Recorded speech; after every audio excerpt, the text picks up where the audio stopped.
Picture this. It's August 6th, 1945. You're a 22-year-old soldier in Hiroshima, just finished night guard duty. The war has dragged on forever, but this morning feels almost normal. Sun's up, you're walking back to your billet through the streets with a half-eaten rice ball in your hand, thinking about catching a few hours of sleep before your next shift. The air raid siren went off earlier, but nothing happened, so everyone's back to their routines. You glance up at the clear blue sky, wipe sweat from your forehead under your cap, and keep walking. Then the sky rips open.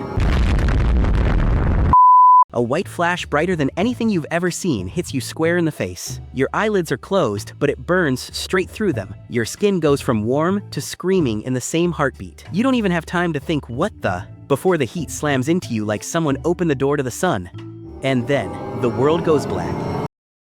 Yo, hey there. Before we talk about what just turned a quiet morning in 1945 into a physics lesson, let's play a quick game. I'm gonna say something about nuclear explosions, and you tell me true or false. Ready? Round 1. The blast throws you backward, like in the movies. True or false?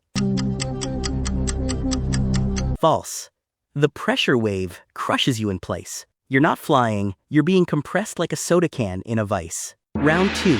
Everything vaporizes instantly every time. True or false? Depends. Ground zero? Yeah. Half a mile out? You get cooked first, and crushed second. Round 3. The mushroom cloud is what kills you. True or false? False. By the time that cloud forms, you're already done. Alright, now let's talk about what actually happens when 15 kilotons of pure fission energy goes off half a mile away. We're dealing with a Hiroshima-sized device. Nothing fancy, just the kind that changed everything on August 6th, 1945. In the first millisecond, the fireball is 10 million degrees Celsius. That's hotter than the core of the sun. The air itself ignites. Light, heat, gamma rays, all of it racing out at the speed of light. You don't hear anything yet. The sound is way too slow. Okay, let's break what happens second by second from the moment of blast to death. Millisecond 0. The flash hits your retinas. Your eyes don't have time to register pain. They just overload and bleach white. Your skin absorbs the thermal pulse. The outer layer flash boils. Water in your cells turns to steam in a fraction of a second. Second-degree burns become third-degree before you can blink. Your uniform starts to melt and fuse to you. Your hair is gone. Your eyebrows, gone. Trust me, put the rice ball down. This ain't the time for a snack. 1 to 100 milliseconds. The heat keeps pouring in. Your nerves are screaming, but your brain is still catching up. The pressure wave is still a second away. You're standing there cooking like a steak on a grill that just went supernova. Your lungs pull in air that's now 500 degrees. That single breath sears your trachea and starts filling your chest with fluid. Congratulations. Your lungs just ordered the extra crispy special. 1 to 3 seconds. Here comes the blast. The overpressure wave travels at the speed of sound, about 1,100 feet per second. When it reaches you, it hits like a freight train made of invisible concrete. Your ribcage doesn't break, it implodes. Lungs rupture. Eardrums blow out instantly. The same wave that flattened buildings now flattens you. You're lifted off your feet, slammed into the nearest wall, and the impact shatters what the heat didn't already cook. Your body is experiencing forces that no human frame was ever designed to survive. Nice try. Physics thinks your skeleton is optional. 3 to 10 seconds. Your body is in full cascade failure. The initial radiation dose, gamma and neutron, is cooking your internal organs from the inside.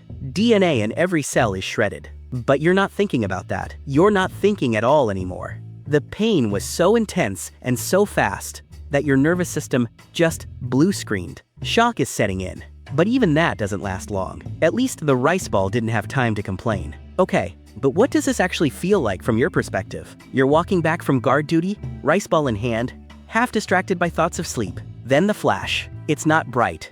It's like someone jammed a magnesium flare directly into your skull. Your first thought isn't even fear, it's pure disbelief. This can't be real. Your skin is on fire, but you can't scream because your throat is already swelling shut.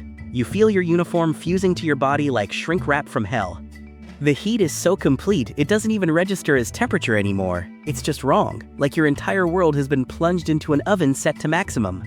Every inch of exposed skin feels like it's being peeled away layer by layer. Then the blast wave arrives, and it's like the entire atmosphere punched you in the chest at once.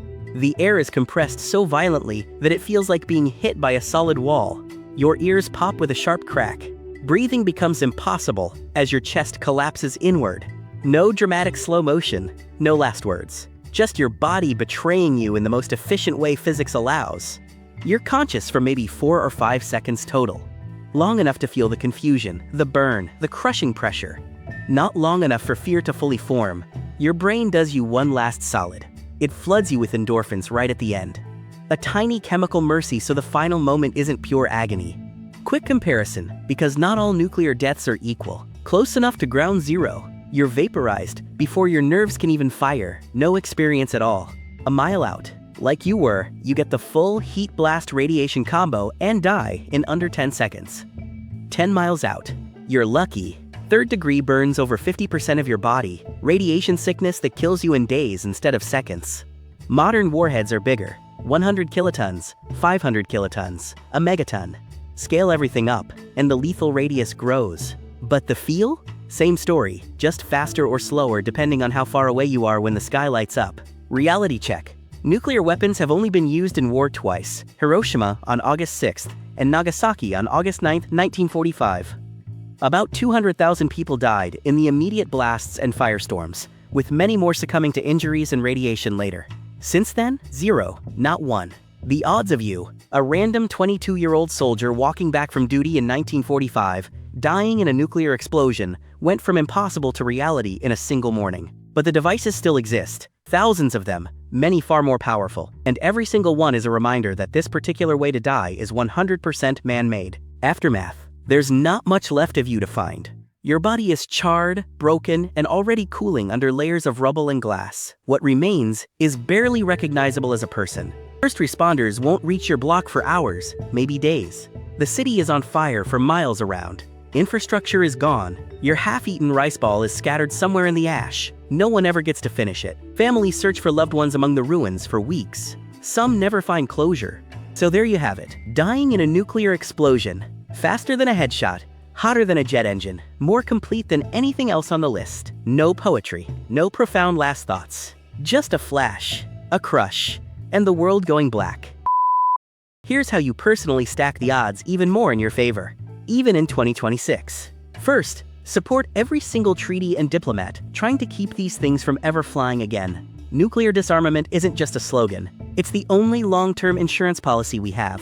Second, if you ever hear sirens and see a flash that turns day into brighter than day, don't look at it. Drop flat on the ground, cover the back of your neck with your arms, and get behind the thickest wall or furniture you can reach in 3 seconds. Third, know the difference between a nuke and every other disaster.